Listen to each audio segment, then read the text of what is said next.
Slick Bone, good evening. Let's turn this down a tad. Ooh, wrong button. Andy. Potato, you like Tinkerbell? Cosmo, good evening. All right, you guys, we're going to jump in, okay? You guys are cozy and comfy and ready to go? Chapter 2, In Boca al Lopo. Wendy opened her eyes. Dreams of hidden cabins and friendly wolves and menacing pirates disappearing into the dim morning grayness. She had absolutely no desire to get up and perform the start of the day rituals she used to relish. Washing her face with fresh, cold water, giving her hair 100 solid strokes before pinning it back, going through her dresses and deciding which one to wear, which one to mend, which one perhaps to embellish a little. But despite her whole body unwillingness to begin this process, routine took over. Habits, especially healthy ones, become easily ingrained in people like Wendy. Without even meaning to, she rose and turned and neatened her bed, smoothing the pillow, so it looked pretty and inviting when she went to lie down again that night. She drifted over to the basin of water and splashed her face. Without looking in the mirror, ran the brush through her hair only 57 times, and examined her nails. Dispassionately, she decided they didn't need to be buffed. Moving made her feel better. Accomplishing little things gave her dim sparks of satisfaction. Before long, she had the boys up and out of bed, a whirlwind of toast and tea and brushing down jackets. Some of the brothers' energy managed to rub off on their sister, and Nana, bless her heart, tried to help like she used to, holding a spare white cup in her mouth, waiting patiently and dolorously until one of the passing boys, Michael, grabbed it and patted her in thanks. It all ended when John blew an airy kiss and pulled his reluctant brother after him out the door. Goodness, Miss Darling said, appearing for a moment in the foyer like a tentative daytime ghost. She was repleasant in her white froth of a nightgown and prettily covered her mouth for a delicate yawn. Whatever would I do without you, dear? She kissed her daughter on the head, and Wendy fell to warm pieces under her praise. But then the figment retreated back upstairs to perform her own absolutions, and Lower House was released to the normal workday world. Wendy had toast and tea and settled down for her French lessons with Mademoiselle Gabineau. Not satisfied with her main subject of expertise, Mademoiselle also had strong opinions on history and maths, lecturing angrily and often incomprehensibly in her native tongue about the first topic while not letting Wendy give up on the second. You must keep a house...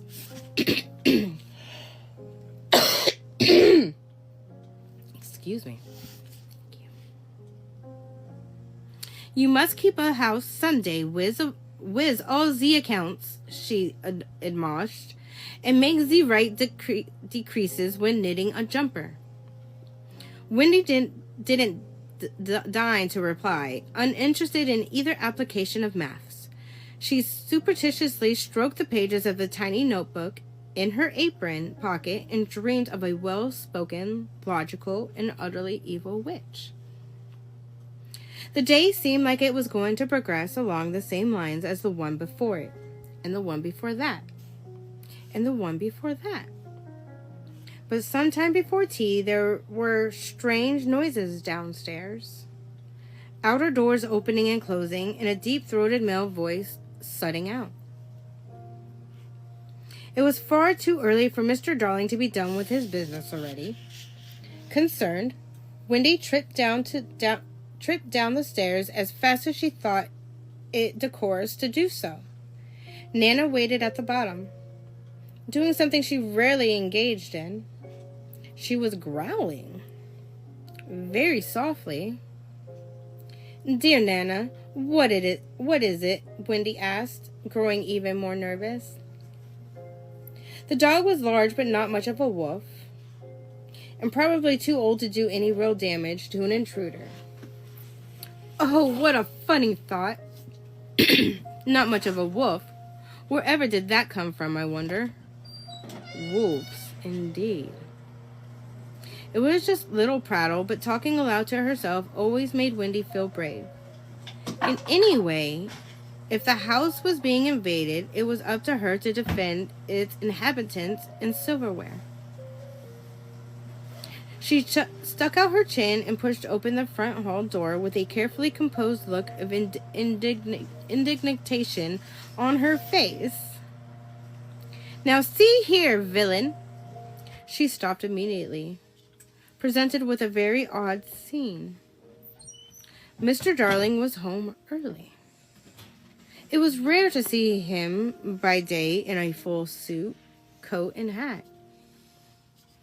Usually when he came home, it was dark, and he went straight upstairs to change into his slippers and smoking jacket. He held his arm strangely, as if one were broken and he were cradling it with the other. Also unusual was that Mrs. Darling was with him. A gloved hand resting lightly on his shoulder. Mr. Darling looked utterly confused by his daughter's words, and his large, bushy black eyebrows was raising nearly to the top of his head. "Wendy, what in blazes is the reason for that tone?" "I? A villain?" "Dear, whatever is the matter?" Miss Darling asked, with an indulgent smile. "I heard noises. I just thought... I'm so glad you're home early today, though, Father. Wait, did you hurt yourself? Did you break your arm? Is that why you're... No, if you had, Dr. Cirillo would be here with his treatments and nasty draughts. Is it some sort of holiday? I don't think I had it in my date book. Is it a birthday? Are the banks closed? Or no... Oh, no, Father, you didn't lose your job, did you? You and Mother look so radiant. That can't be. Is there other news?" Mr. Darling looked more and more blown back by the torrent of Wendy's words, as if a wind were physically assaulting him. All right, he said, unable to think of anything better to quiet her. "Wendy, dear, we've brought you something," Miss Darling said through soft laughter. "Show her." Mr. Darling moved his arms and revealed the reason he had been cradling them so carefully. At first, Wendy thought it was a rat, which would explain its size, small, its color, white, and Nana's discomfort, extreme. But then a fat little pink tongue lolled out of its mouth and large black eyes blinked in excitement. It panted and pawed at Mr. Darling's arms. Excited, but obviously unsure what it wanted to do. Its little ears, no larger than the corners of a lady's pocket handkerchief, were actually quite huge compared to the thing's head and didn't seem to be able to move very much, as they would have on a German Shepherd or Nana. "Oh," Wendy said, blinking. Her carefully read and reread books of manners for English girls and boys had nothing she could draw from this sort of situation. "Oh, a small dog. It's a teacup terrier. Isn't it the most darling thing?" Miss Darling said, rubbing her face against it and kissing. Mr. Darling looked unsettled by this physical display of affection, the dry nose touching the wet one. Yes, well, all the girls seem to be into them right now, carrying them in baskets, bows in their fur, taking them to the park. I don't know. You don't hunt with them, I'm fairly certain. We just thought you could use a little friend. We were afraid you were getting lonely in this big old drafty house, Miss Darling said, taking her daughter's hand and squeezing them. Wendy, so talkative before, now had nothing to say. Mr. Darling always complained about how tiny their house was, endlessly comparing it to those of his business associates and all of the managers whose ranks he wanted to someday be among. Mrs. Darling never said anything obviously unkind about their home, but did often refer to it in painfully obvious terms. Adorable, cozy, manageable, charming, doll-sized. Oh, yes, lovely, Wendy said, seizing on that one point, the one that was most reasonable. Nana woofed indigently. What was she, a piece of furniture? Her parents waited expectantly. The polite thing to do, Wendy realized, was to walk forward and put a hand out to the tiny dog and let it smell her. She made herself do so. The tiny pup snuffled his wet nose all over her hand and seemed to lick, or slurp, her like a jungle creature from one of her adventure books. Something horrid that ate ants or honey or anything else that required sucking up. It barked several times, in a manner that was both strangely too quiet and somehow extremely irritating. Thank you, Father, Wendy said, carefully removing her hand as if for the purpose of hugging him. It wasn't entirely a lie. She did indeed want to envelope Mr. Darling's large form and rest her head on his side, smelling his aftershave and his general fatherness. Her mother hugged her on the other side and kissed her on the forehead. They loved her. That was more than obvious. They just didn't understand her. Wendy did make an effort to try to see what the puppy could do. With Nana watching in stern disapproval, it would run into the middle of the room, then wag its tail like it had accomplished something truly incredible. It would run up into her arms and lick her chin. It would scamper along next to the ball that Wendy rolled. It would not make any actual attempt to stop the ball, grab the ball, fetch the ball, or do anything with the ball aside from barking at it with a tiny yip that made Wendy want to lean over and say, "Pardon me?" Eventually, with 2 hours until the boys came home, Mother and Father now nowhere to be seen and nothing else to do, Wendy found an appropriately sized basket, tied a ribbon around it, tucked in Snowball. Really, what else could she name it? Put on her coat and attempted an outing. She left her notebook behind, encumbered with her new pet and umbrella. Nana also remained inside, aloof and disapproving. While she felt a little ridiculous, Wendy had to admit that the cold, slightly damp air felt good on her face. Moisturizing, her mother would say. Invigorating, her father would say. The little dog peeped out of the basket and looked around blankly with no actual interest in hopping out and getting a first-hand sniff of many wonders. They passed. Wendy nodded to other walkers, most of whom regarded Snowball with amusement or delight. And then, down the path came the demonic Shibao twins. They were clad, as was their They were clad, as was their wont, in similar dresses of different hue, similar hats with different flowers, similar parasols with different tassels. Outfits just alike enough to give a nod to the sisters' off-sense sameness, just a bit off to remind the viewer that they weren't the same person at all. Wendy froze and considered heading back the other way as if she had forgotten something. She could see the steely blue of 4 she-bow eyes and didn't feel strong under their lantern gazes, especially after the caroling party last Christmas. But they had spotted her, and she had something interesting to distract them with, so maybe it would be all right. Wendy stuck out her chin and walked forward bravely to meet her fate. "Miss Darling," Clara said, with the becomings of a coldly amused smile. "It's so lovely to see you out and about in public, especially after—" "Oh, what is that you have there?" Phoebe cried, spotting the basket. "Him?"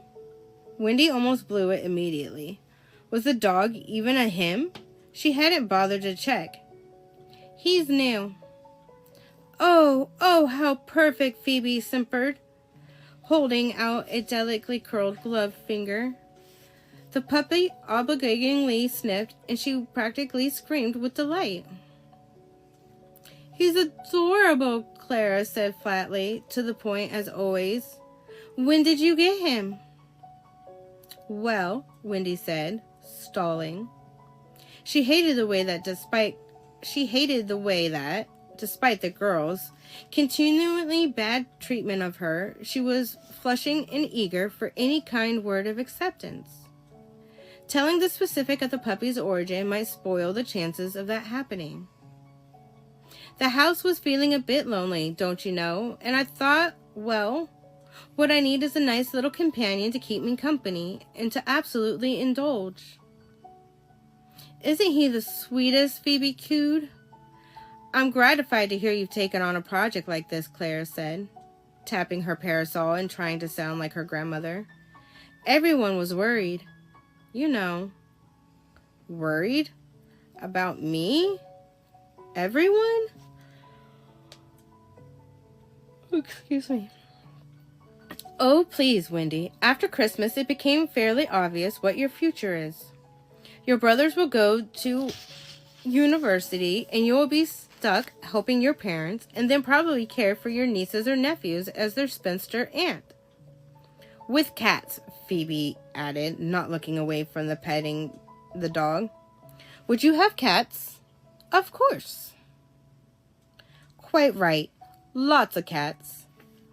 People are talking about me as a spinster with cats?" Wendy's mind was too overcome with this new information to even take offense at it. She was 16, for heaven's sake. She had time. She had just moved out of the nursery not that long ago. And to think of a husband now? There were so many other things she could think about. Balloons and submarines, airships and pirates, deepest Africa and farthest Australia, Peter Pan and fairies and mermaids and centaurs. But now this, Phoebe sighed, throwing her hands up at the dog as if there were no words. "You know, Alice had a little dog too. Oh, we should all go walking together. Wouldn't that be fun? We could bring a ball or something like that." He could accompany you to one of our tea sometimes, Claire said thoughtfully. "We have literary ones, you know, almost like our own salon." "I would like that very much," Wendy responded, before she could decide whether or not that be true, or if she even had been properly invited at all. It almost sounded like Snowball was really the intended recipient of the offer. Then again, literary salon. That was a place for stories. You could absolutely meet someone there, perhaps. Someday, Phoebe added. Someone dreamy who likes dogs, like you. It's a project, Clara said, eyes glittering, making you acceptable and finding you a match. But you must promise not to do that thing, not to run off at the mouth the way you do. No one finds that attractive or ladylike. No one at all, Phoebe agreed. You really will end up all alone. I don't want to be alone. I have Snowball now, Wendy said, trying to make her thoughts come out the way they were flowing in her head. It didn't seem to be working, but I couldn't possibly think of a match. Now I can't help talking. I like stories and telling them. And really, isn't there another choice? Besides a match? And spinsters? And cats? Something else. You're doing it again, Phoebe said kindly. She put a finger to Wendy's mouth. Shh. And then the sisters nodded to each other in full agreement, full of themselves, and very happy. I'll send around my card, Clara called as they walked off, arm in arm. Wendy stood there, watching them go, and then looked at Snowball, who gazed dimly back. This could be the beginning of something really big, and quite different. If she could do things properly, her lonely days batting around the house by herself would be over. There would be teas and salons and parties and group dog walks. And boys and dances and happily ever afters. Where she could attend balls and coalitions and have a husband and children like Michael and John, and a different, perhaps less lonely, old house. Was that what she wanted? Was it better or worse than what she had now? Wendy managed one giant breath. It was enough to get her home, running and heaving in most unladylike fashion.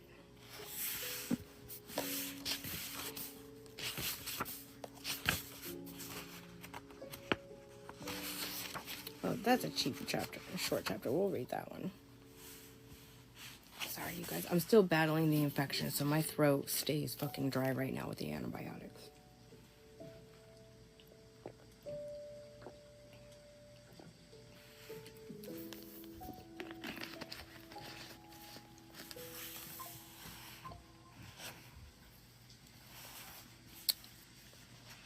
Chapter 3, Ireland. When she burst through the front door, we are reading What If Wendy First Traveled to Neverland with Captain Hook, Straight On Till Morning, A Twisted Tale.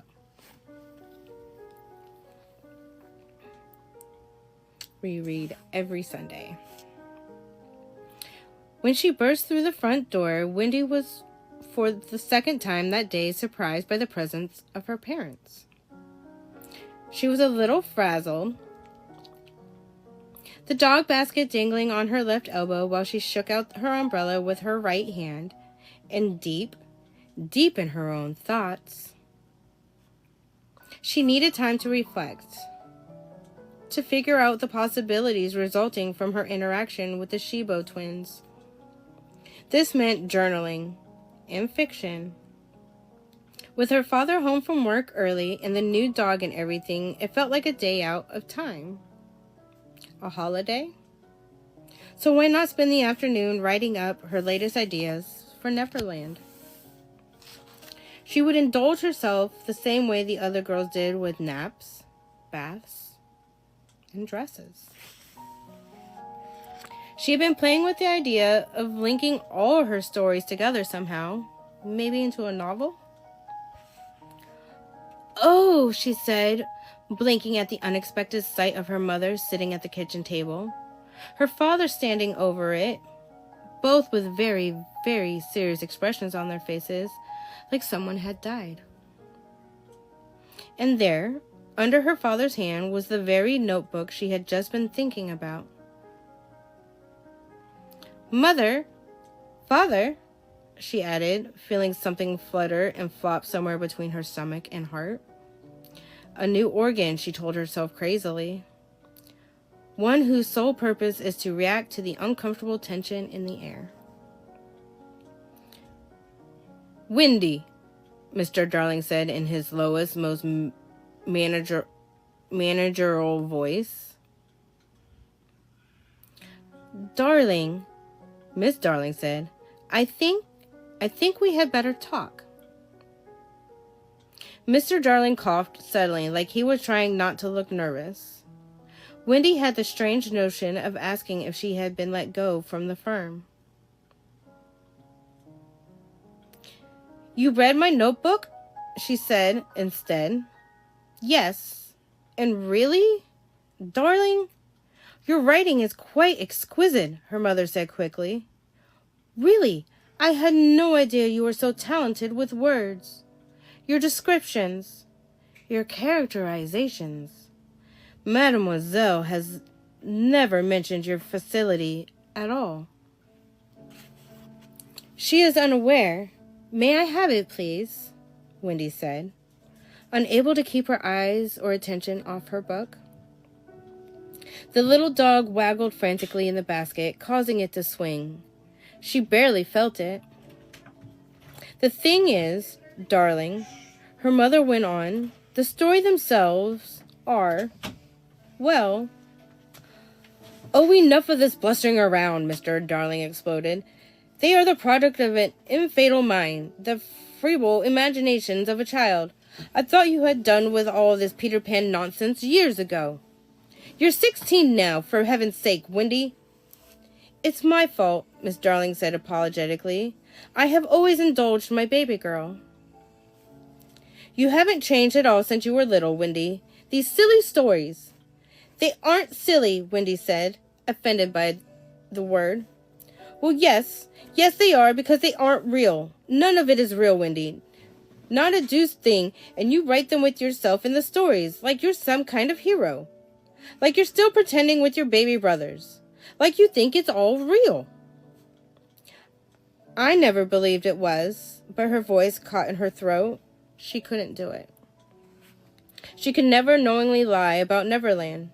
She could never betray it that way. Her parents saw her swallow. They saw her hesitation and refusal to finish the sentence. Her mother's head sank toward her chest, and this hurt Wendy most of all. Mr. Darling cleared his throat again. I think you have some growing up to do, Wendy. I think you need to see the world as it is and what must be done in it to live in a full adult life. I think you need a break from these univerns and thoughts. Father, what are you? The Rennets' heavy cousin with a country house in Connaught. Their governess had to take leave of absence on account of her mother passing away. Mrs. Darling said quietly, most musically, like delivering the news in operetta format somehow made it less appalling. You will join them for several months and care for their 5 boys. Ireland? Wendy cried. It's a long way off. It was the only thing she could think to say. She had been looking at a map of the British Isles just the other day to help fill in some descriptive passages of Neverland. She had been drawn to the country's green meadows and hills. I know, darling, and I will miss you terribly, her mother started. Now stop there, Mr. Darling held up his hand to silence her. Braveheart, we're doing this for her own good. You're sending me to Ireland and you're exiling me to care for a bunch of nasty little boys I don't even know? Think of it as an adventure, like in your stories, Miss Darling said brightly. They could be your misplaced boys. Lost boys, Mother. And no, they can't. Well, think of it as a nice little excursion from London, then. A vacation, really. You're hiring me out to complete strangers hundreds of miles away just because I write stories about Peter Pan? If it wasn't really a question, it was a reaffirming of the facts as presented to her. It's not just about the stories, Mrs. Darling said, looking desperately at his wife. Mrs. Darling raised an eyebrow. She may have been soft in many ways, but Wendy's mother never, ever lied. All right, is it just about the stories? Mr. Darling sighed. I think you could do with a break from each for a while. We will keep the notebook safe here with us while you go, Mrs. Darling said soothingly. But they're my stories. They're mine. They belong to me. Mr. Darling threw up his hands. Wendy, they are not the product of a happy, normal girl. No, I suppose not, Wendy cried, and she fled upstairs, the basket with the dog still swinging from her arm.